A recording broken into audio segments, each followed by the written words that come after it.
Hey, what's up? This is Ricardo at Parts People, and in this video, we'll outline the steps for completing a part replacement on your Dell PC. Visit our website and use this coupon for a 5% off discount.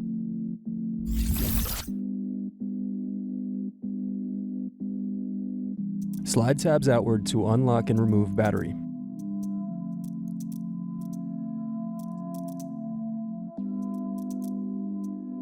Pry apart power button cover.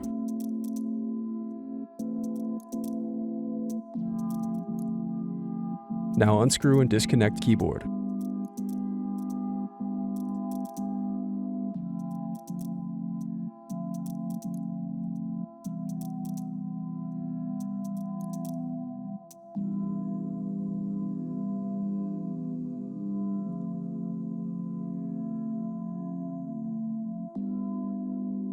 Thanks for watching. Don't forget to like and subscribe if you enjoyed this video.